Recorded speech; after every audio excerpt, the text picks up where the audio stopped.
tranquille comme c'était, il ne poussa pas de marguerite à l'automne de 1941. L'herbe ne poussait pas là où elles habitaient, les fleurs mouraient. Les pissenlits au pied du poteau téléphonique. Elle se dit, ils sont laids, ce sont des mauvaises herbes. Il dansait un ballet macabre. Parmi les déchets et la beauté du monde. En ne laissant que des flocons de cendres et un point d'interrogation de fumée. Petit à petit, nous avons commencé à reconstituer une histoire. D'établir une cohérence là où auparavant il n'en avait pas.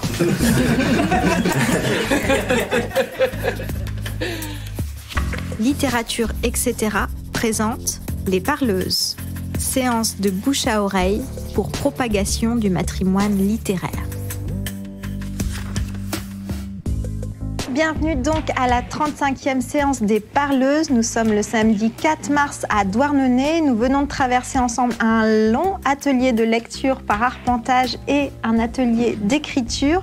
Merci à Maria, Louis et tout spécialement Anna de l'association Rhizome qui nous invite. Merci à Elia, Brice, Leïla, Camille de la librairie de l'Angle Rouge qui nous accueille. Et j'ai la chance d'être à côté de l'autrice Titaoua Peou. Titaoua, tu es née en Nouvelle-Calédonie, tu as grandi à Tahiti, tes textes Mutisme que tu publies à 28 ans, puis Pina donne à lire depuis ta langue directe et très puissante dans les histoires que tu racontes d'une société polynésienne aux antipodes des images lisses et dominantes qui nous parviennent habituellement ici. Sur le site de ta maison d'édition Au Vent des Îles, on peut lire que malgré ton refus d'assimilation et ton côté inclassable, tu t'imposes définitivement comme autrice incontournable du paysage intellectuel et artistique polynésien.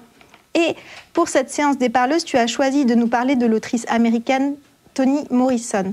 Merci d'être avec nous. Je te laisse la parole. Merci Aurélie, merci à tous d'être là ce soir. Toni Morrison est née le 18 février 1931. À Lorraine, dans l'Ohio, aux États-Unis. De son vrai nom, Chloé Ardelia Wofford, mariée puis divorcée. Elle a eu 2 enfants. Tous les extraits biographiques que vous pourrez trouver sur le net, mais c'est ce que j'ai fait aussi, la présentent comme l'autrice afro-américaine la plus connue au monde. Son œuvre, prolixe et engagée, est une odyssée à travers les États-Unis, de la période de l'esclavage à nos jours. C'est aussi une réflexion sans pareille sur l'histoire, la mémoire, les mémoires, le langage et le pouvoir de ce dernier, notamment lorsqu'il devient policé, dans le sens objet politique, instrument de contrainte, voire de violence au sein de nos sociétés. Disparue en 2019 à l'âge de 88 ans, elle est saluée par le monde entier comme une femme de lettres immense, mais aussi comme une figure morale, universelle du combat contre le racisme. Sa parole puissante en a fait une influence de première importance sur le monde intellectuel américain. Pour les besoins de cette émission, je me suis principalement basée sur 3 de ses œuvres, pas les plus connues, et même en y faisant référence, je ne pourrais pas me livrer à des exégèses, des études scrupuleuses des textes, n'étant pas en position de le faire. Il faudrait pour cela être doté d'une autorité académique, intellectuelle, ce que je n'ai pas. Donc l'invitation m'a été faite en fin d'année dernière. Je ne cache pas que la tâche a été difficile, tant l'écrivaine que j'avais choisie moi-même en plus recouvre, embrasse, à mon sens, tous les champs lexicaux de l'immensité, et me rappelant, par contre-coup, tout ce que je lui dois. Il s'agit donc de L'œil le plus bleu, Sula et Salomon's Songs, mais aussi d'un recueil assez peu connu, un recueil de textes qui s'appelle L'origine de l'amour propre. Toni Morrison a été la première femme noire afro-américaine à avoir reçu la plus haute distinction qui soit, celle du prix Nobel de littérature. C'était le 7 octobre 1993. Ce n'était pas si loin. Ce n'est pas si loin parce que je m'en rappelle. Ce devait être un extrait de journal télévisé dans une institution affublée d'une toge impressionnante, parmi des personnages impressionnants. Elle recevait le prix Nobel de l'Académie de Stockholm. C'est le cérémonial qui m'avait intriguée. Elle aussi, bien sûr, elle qui tranchait parmi cette éclatante assemblée. Je ne sais pas comment je l'ai connue, mais sûrement pas sur les bancs de l'école, pensez-vous. Au lycée à Tahiti, en cours de français et non de littérature, la différence est majeure. On ne nous apprenait pas Toni Morrison. Je doute même que mes professeurs de l'époque, des fonctionnaires expatriés, comme on dit, la connaissaient eux-mêmes. 1993, année charnière pour moi car je devais décider de ce que je ferais après le bac. C'était l'adolescence avancée, ou plutôt l'entrée dans une vie sérieuse, une vie de tous les challenges, comme on dit. Et ces images de la cérémonie, les commentaires des journalistes, faisaient transparaître quelque chose d'exceptionnel, évidemment. Mais avec le temps, elles étaient venues se télescoper à d'autres souvenirs, plutôt des désirs. Désirs non pas de prix Nobel, mais de justice, voilà. De justice, ce n'était que justice. Le prix Nobel à la grande dame qui avait écrit un roman que j'avais lu presque d'une traite, caché un samedi matin dans un champ de manioc touffu, en fumant de temps en temps, évitant par la même occasion les tâches ménagères. L'Académie suédoise l'a décrit comme celle qui, dans ses romans caractérisés par une force visionnaire et une grande puissance poétique, ressuscite un aspect essentiel de la réalité américaine. Donc, ce qui fait d'elle la 8e femme à l'obtenir, le prix Nobel donc, et la première femme noire et l'unique d'origine africaine-américaine à recevoir cet honneur. La rencontre. Ça a commencé par L'œil le plus bleu, de Bluest Eye. Toni Morrison avait 39 ans quand il est paru. C'est donc L'œil le plus bleu que j'avais dévoré en cachette. Située à New York dans les années 1940, l'histoire d'une grande force poétique évoque une jeune adolescente noire qui imagine qu'avoir les yeux bleus réglerait tous ses problèmes. C'est aussi le roman de l'initiation à travers Frida, Claudia, Pecola, 3 petites filles au cœur d'une Amérique profondément ségrégationniste, tentant de survivre dans un monde où la blancheur, l'intelligence, la beauté des yeux bleus vous assuraient la réussite, la paix, le confort et l'amour, et où les corps noirs étaient pour ces descendants d'esclaves eux-mêmes la signature du diable, ou du moins l'abandon du Dieu seul et unique. Il est presque inutile de préciser que, caché dans ce champ de manioc, irrité par quelques feux d'écobuage, les mots, les expressions, les descriptions que je découvrais là, ceux traduits de l'américain bien sûr, m'avaient transporté. Au-delà de la jouissance du péché commis, après tout j'avais esquivé le ménage et je tenais entre les mains un objet de luxe, considéré comme tel parce que s'acheter des livres chez nous n'était pas très courant, hein, c'est pour les riches. Donc au-delà de cette entorse au règlement familial, je ne peux pas dire que ce premier rendez-vous avec Toni Morrison a été une partie de plaisir. Ce n'était pas un plaisir, j'étais bouleversée, cassée en deux. Pour la première fois de ma vie, quelqu'un, une femme, avait mis des mots sur ce que je pressentais, ce que je soupçonnais.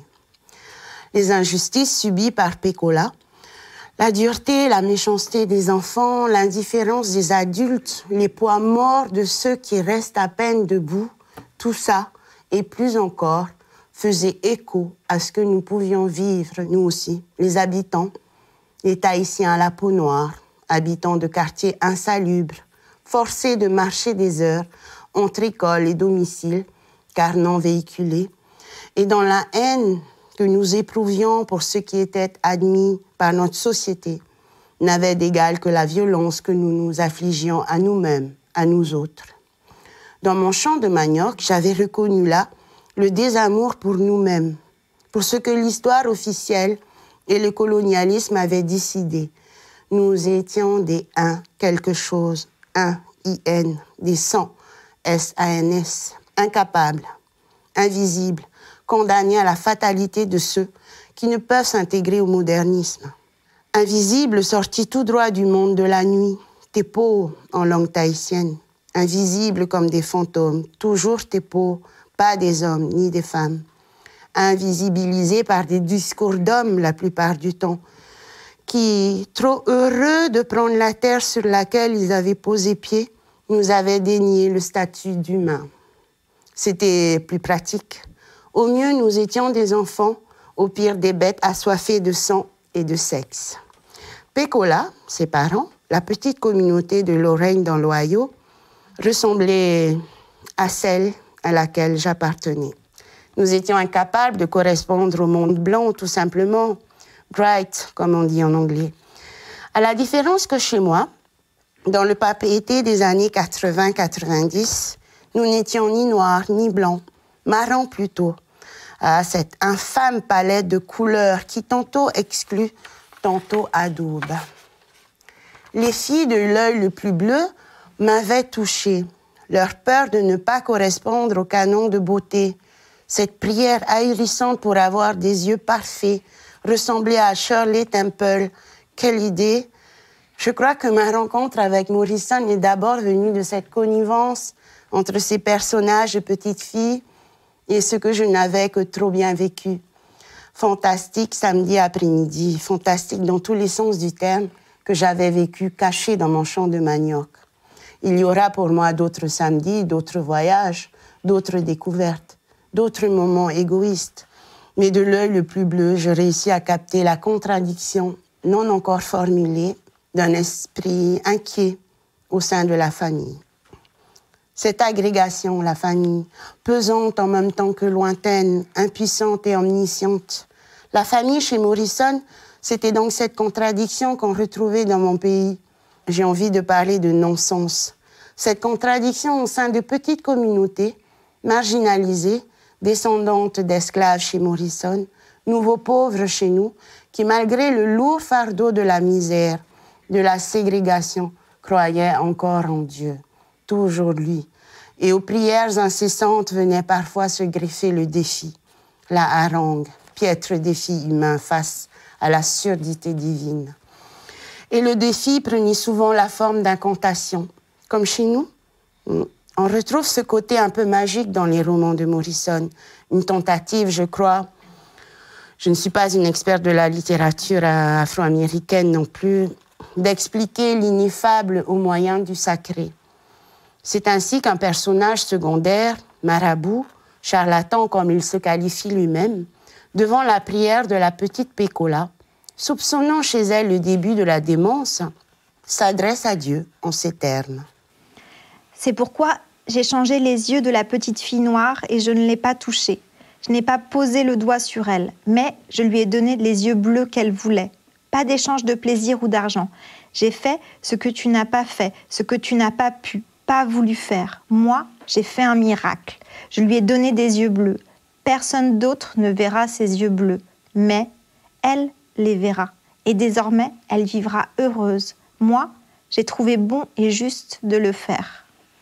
Il y a dans cette Amérique noire de Morrison un peu beaucoup du pays qui est le mien, traversé de part en part de blessures, celle du colonialisme, de la christianisation, celle héritée depuis peu d'un libéralisme impitoyable. Il y a encore la croyance quasi fantastique et ahurissante en un Dieu qui punit plus qu'il n'aime et qui lance l'anathème, le hutua en langue tahitienne, le fardeau qui perdure durant des générations, si ce n'est indéfiniment.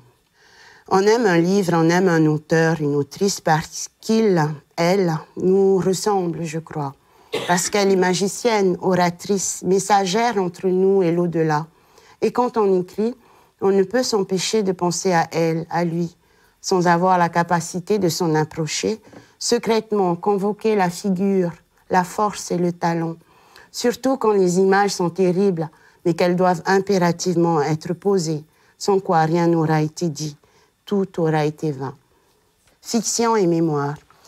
Issu d'une famille ouvrière de 4 enfants, il va sans dire que Toni Morrison se passionne très tôt pour la lecture et la littérature.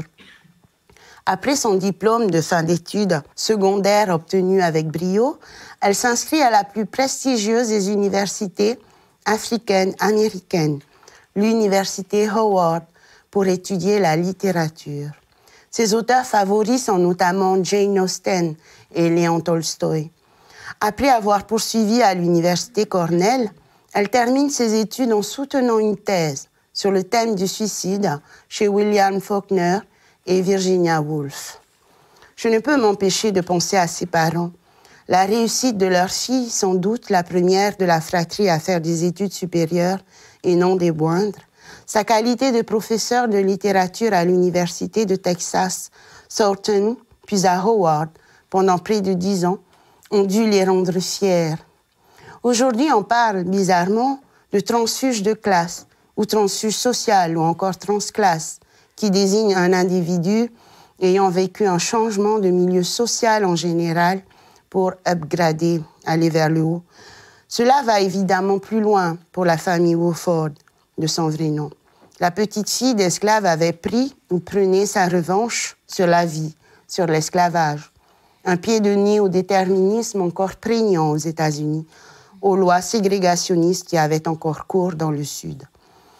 Pendant qu'elle enseigne, elle épouse Howard Morrison en 1958, un architecte originaire de la Jamaïque, avec qui elle aura 2 fils avant de divorcer en 1964 et prendre la décision de s'installer à Syracuse, puis à New York, et de devenir éditrice chez Random House en 1967. Au sein de cette maison d'édition, elle est chargée du secteur de la littérature noire et est à l'initiative des autobiographies de grandes figures telles que Mohamed Ali et Angela Davis. Elle a lu beaucoup. Elle a cette urgence des mots comme un devoir.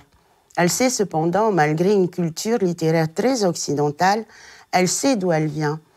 Elle sait que malgré la liberté trouvée, celle de son peuple, celui qui, depuis plus de 300 ans, a participé à la grandeur de l'Amérique puis des États-Unis, mais qui n'a pas touché le moindre dollar de son labeur, de son travail forcé. Malgré Martin Luther King, Rosa Parks, certaines chaînes n'avaient toujours pas été retirées. Toni Morrison est petite fille d'esclaves. Elle a pu bénéficier des témoignages des uns et des autres. Et puis, une génération de différence, ce n'est pas grand-chose. Bien sûr, elle a également lu des livres d'histoire. Mais si j'ai l'outrecuidance de comprendre de loin son parcours, je suis prête à parier que ce qui l'intéressait, c'était l'union de l'histoire et de la fiction, cette histoire de l'esclavage, mais sans tomber dans la surenchère et les dangers qu'il peut y avoir à montrer la violence, la souffrance d'autrui.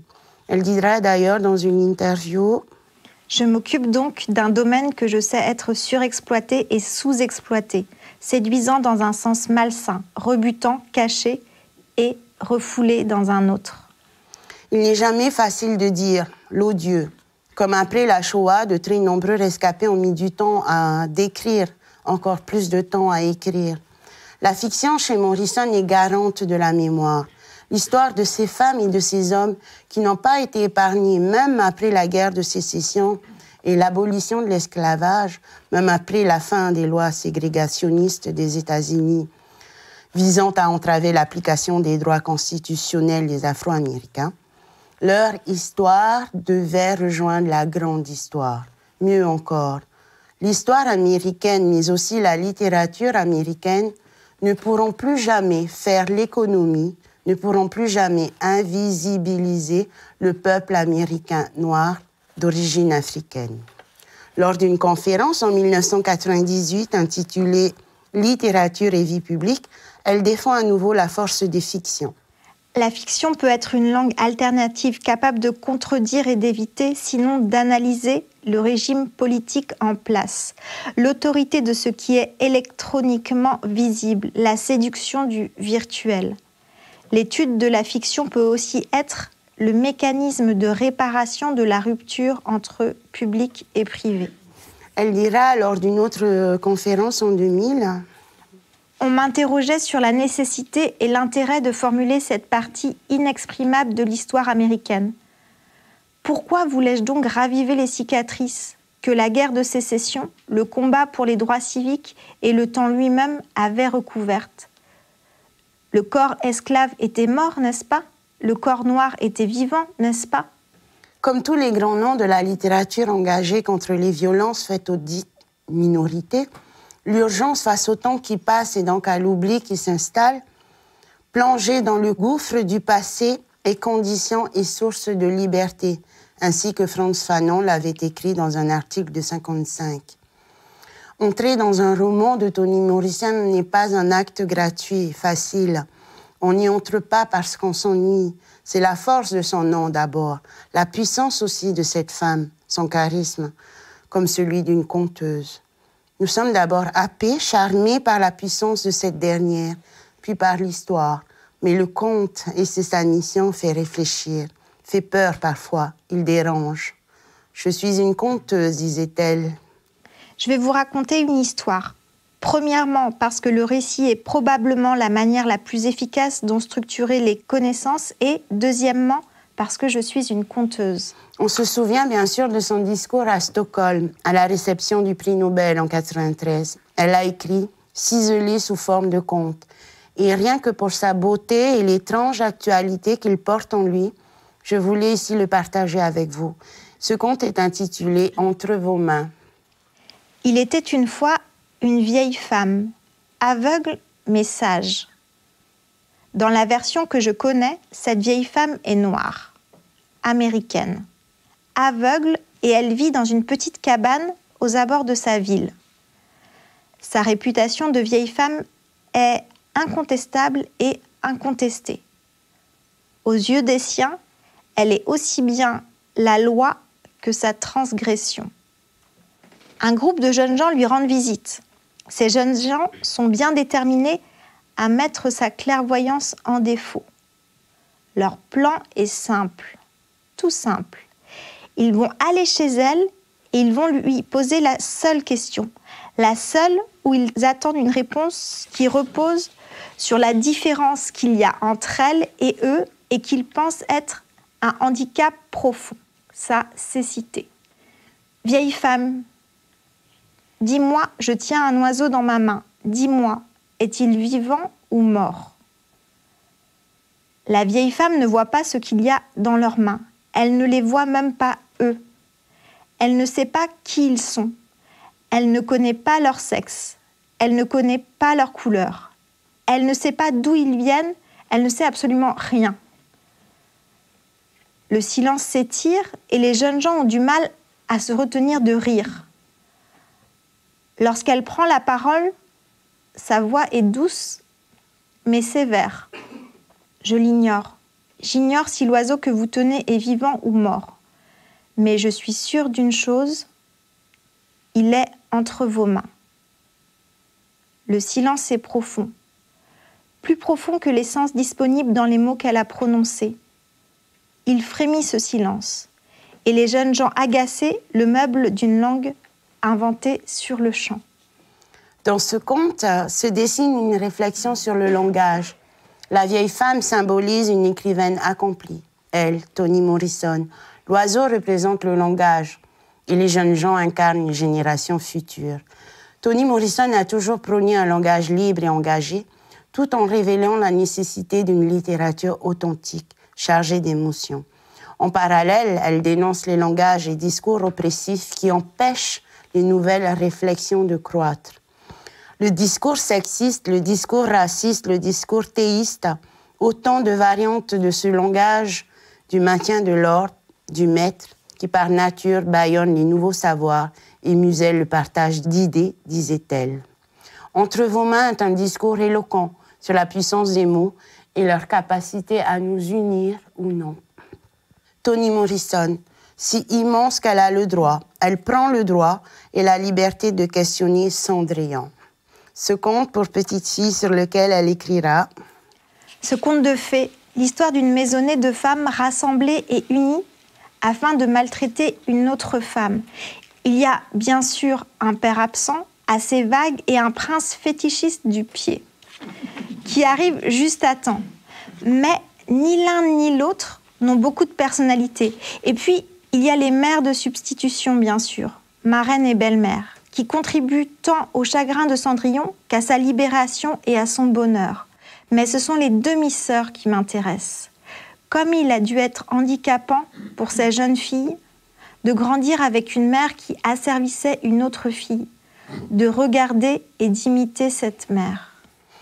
Avouez que cette autre vision du conte Cendrillon est tout à fait étonnante. En mettant l'accent sur les demi-sœurs, Toni Morrison a en tête, en observatrice de sa communauté, les jeunes diplômés EES. Elle les exhorte à ne pas exercer un pouvoir dit masculin sur leurs semblables, ne pas prendre part à l'oppression de vos sœurs. La romancière, professeure de lettres, ayant elle aussi réussi, rappelle la violence que les femmes sont capables d'exercer sur d'autres femmes et invite fermement à abandonner la violence professionnelle, la violence compétitive et la violence affective. Il faut rendre à l'Afrique ce qui appartient à l'Afrique. C'est le roman Le Chant de Salomon, Solomon's Song, qui est paru en 1977, qui lui apporte une reconnaissance nationale et internationale. Morte, le personnage principal du roman, se lance dans un voyage initiatique, le ramenant à ses origines. L'histoire des Noirs américains est de nouveau visitée, mais à travers ce roman, on découvre des légendes ancestrales africaines et même des récits bibliques. Donc, selon le mythe, en 1803, des Africains appartenant à la tribu Igbo sont vendus à une plantation de Géorgie en tant qu'esclaves. Ils décident alors de commettre un suicide collectif afin d'échapper à ce statut. Les Igbo ne meurent finalement pas après leur acte et retournent dans leur pays d'origine en volant. Toni Morrison non seulement réutilise ce mythe dans son livre où on retrouve la chanson de Salomon, une chanson en fait qui existe vraiment, celle d'un Africain volant, mais elle se joue également des genres. En se référant au livre biblique du même nom, donc le livre de Salomon, le roman dépeint une conversation entre deux amants, le roi Salomon et sa belle épouse noire, Shulamite. De nombreux personnages du livre portent non seulement leurs histoires personnelles, mais aussi celles de leurs homonymes bibliques dont l'expérience transcende les frontières culturelles et temporelles. Ce sont ces frontières que le prix Nobel de littérature n'aura de cesse d'interroger, de bousculer aussi. En femme intellectuelle libre, elle s'exprimera lors d'une conférence en ces termes. Toutes mes tentatives d'écriture, sans exception, se sont concentrées sur cette hypothèse et sur la question suivante. Qu'y a-t-il de valeur dans la culture noire que l'on peut perdre et comment peut-on le préserver et le rendre utile? Je veux dire, la civilisation noire qui fonctionne à l'intérieur de la blanche. Elle ne se contente plus de faire témoignage de l'oppression subie via la fiction et le conte, si tant est que faire témoignage est une entreprise facile. À travers ses romans, ses personnages, mais aussi les romans d'écrivains blancs, elle tente de faire exister au cœur même de toute littérature canonique, académique, permise, blanche, la littérature afro-américaine elle-même. Par là même, elle donne corps à l'histoire noire africaine au sein de l'histoire blanche américaine. Elle revisite les classiques de la littérature académique qui parlent d'Afrique ou des Noirs et se demande... À une ou deux exceptions près, l'Afrique littéraire était un terrain de jeu inépuisable pour touristes et étrangers. Dans les œuvres de Joseph Conrad, de Karen Blixen, de Saul Bellow et d'Ernest Hemingway, qu'ils aient été imprégnés d'idées occidentales classiques d'une Afrique plongée dans l'ignorance ou qu'ils les aient combattues, les protagonistes trouvaient le continent aussi vide que le plateau pour la quête. Un récipient attendant toutes les petites pièces de cuivre ou d'argent que l'imagination était contente d'y déposer. C'est dans un recueil de textes de ses conférences et études diverses, recueil intitulé « La source de l'amour-propre », témoignage quasi posthume pour le lectorat français, puisqu'il paraît dans une version traduite en 2020, donc 2 ans après sa mort. C'est dans ce recueil qu'on peut appréhender sa pensée sur l'apport de la culture noire africaine au sein de l'histoire et de la littérature américaine. Elle y écrit. Dans les romans occidentaux, publiés jusqu'aux années 50, puis durant toute cette décennie, l'Afrique était elle-même l'étranger de Camus, puisqu'elle fournissait l'occasion de connaître, tout en gardant intacte sa nature inconnaissable. Le peu que l'on pouvait en connaître était énigmatique, répugnant ou désespérément contradictoire. On peut ainsi glaner dans cette littérature une pléthore de métaphores incompatibles, toutes menaçante, dépravée, inintelligible. Il est donc temps pour elle, après le souvenir, après avoir dévoilé la mémoire, il est temps de détecter la présence africaine dans la littérature américaine blanche. Elle écrit « En regardant de très près la noirceur littéraire, on pourra peut-être découvrir la nature, voir la source de la blancheur littéraire. » Elle précise « Si cette question a été passée à la trappe, c'est que le fait de parler de race était mal vu. Ça l'est toujours d'ailleurs. » Ignorer la race est perçu comme une habitude élégante, libérale, voire généreuse. La remarquer, c'est reconnaître une différence déjà discréditée. Maintenir son invisibilité par le silence, c'est permettre au corps noir de participer au corps culturel dominant sans lui faire d'ombre.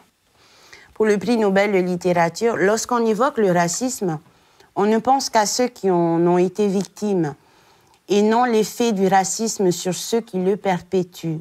C'est qu'elle a une idée derrière la tête. On ne doit pas négliger l'apport des écrivains dans cette invisibilité du corps noir. Car pour l'essentiel, la littérature des États-Unis a choisi de se préoccuper de la construction d'un nouvel homme blanc. Le premier exemple qu'elle va citer dans son discours est celui de La case de l'oncle Tom. Ce roman n'a pas été écrit pour les esclaves, mais pour les Blancs.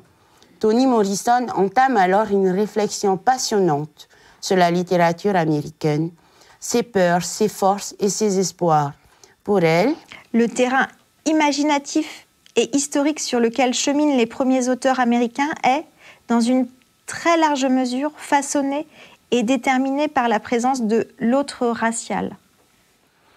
Par exemple, en s'attaquant au roman de Mark Twain, Huckleberry Finn, elle écrit « Il peut certes être un grand roman parce que dans sa structure, dans l'enfer qu'il fait traverser à ses lecteurs vers la fin, dans le débat frontal qu'il impose, il stimule et décrit la nature parasite de la liberté des Blancs. » Un tantinet provocatrice, elle ébranle les acquis, les œuvres cultes ou considérées comme telles.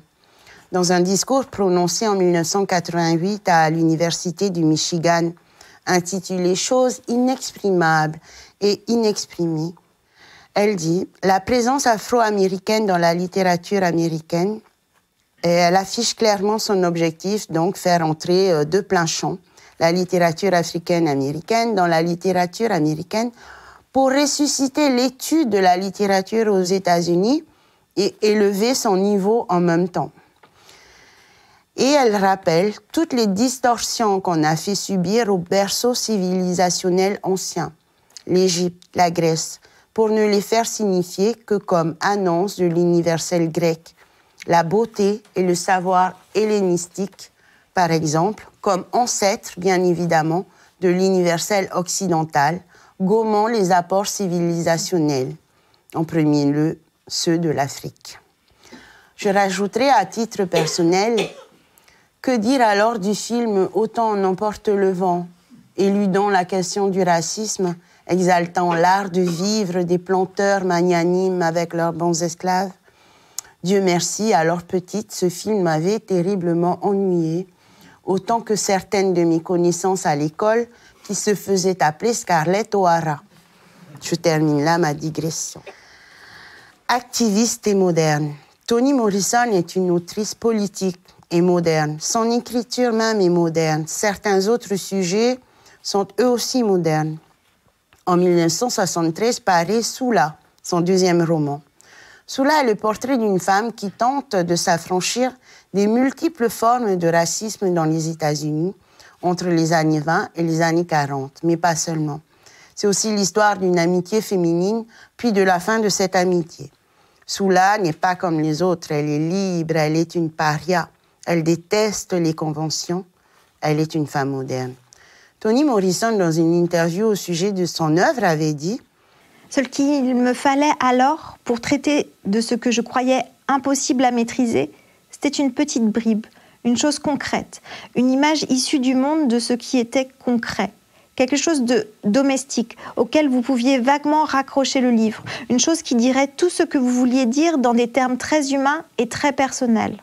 Et pour moi, cette image, cette chose concrète, est devenue le morse. Le morse que les Blancs faisaient porter à leurs esclaves, aux hommes et femmes noirs, qui leur faisaient mal, les empêchaient de parler ou de crier, leur coupaient la langue. Et on l'utilisait aussi beaucoup pour les femmes blanches. Le summum de la domination patriarcale blanche, réduire l'autre au silence en lui faisant mal.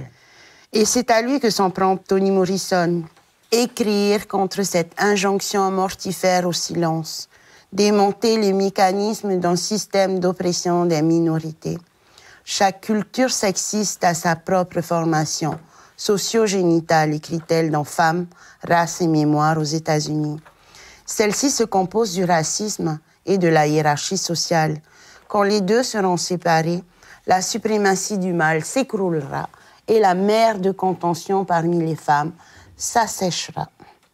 Et aujourd'hui, qu'en est-il?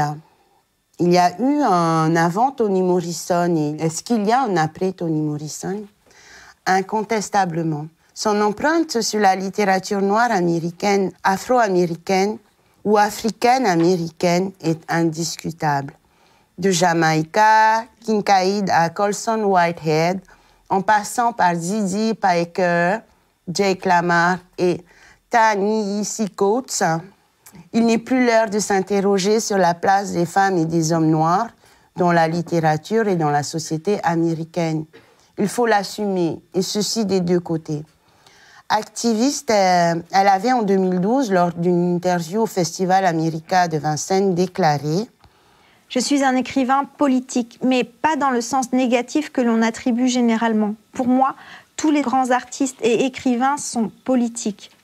Le problème est qu'aux États-Unis, on a déclaré que l'art ne devrait pas être politique, du moment où l'ex-Union soviétique avait décidé que l'art devait l'être.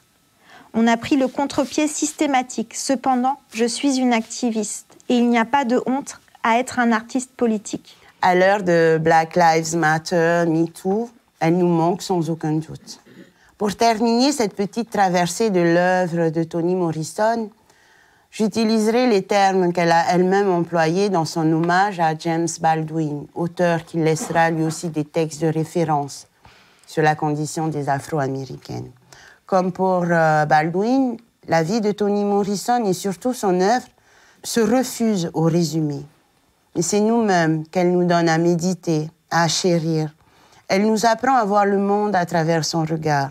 Le prix Nobel de littérature nous offre à travers ses romans l'exigence de la langue, mais aussi le courage d'être ce qu'on est ou de le découvrir. Humaine, immense, immense femme, elle continue d'alimenter les réflexions et les luttes, notamment parmi les activistes de la nouvelle génération. Parfois, souvent même, je la revois à l'Académie de Stockholm, prononçant son discours lors de la réception du plus grand prix qui soit. Mais je ne peux m'empêcher de penser à Pécola et Pina, à toutes les petites filles qui auraient voulu avoir les yeux bleus pour que ça aille mieux. Bien sûr, à ces moments-là, je suis ramenée dans mon champ de manioc, fumant, inquiète et sereine à la fois, et ignorant qu'un jour, j'aurais à parler de ma rencontre avec elle, avec les mots, la littérature, ce sentier si étroit qui pourtant ne cesse de nous appeler. Merci. Un grand merci au Local et au Griffon qui ont accueilli les deux ateliers. C'était Les Parleuses, un podcast itinérant imaginé par Littérature, etc. Direction Aurélie Olivier. Direction adjointe Mathilde Recton. Ingénieur son Lucie Piou. Marraine des Parleuses Chloé Delhomme. Et merci spéciaux à Pascaline Mangin, Anna Rizzello, François Annick, Virginie Leblanc, Jérémy Vermersch et Gilles Varembourg. Les Parleuses, un projet soutenu par la Fondation Yann Michalski, la DRAC Île-de-France, les régions Hauts-de-France et Île-de-France, la métropole européenne de Lille et la ville de Lille. Cet épisode à Douarnenez a été financé grâce à la bourse du prix Sophia de l'innovation.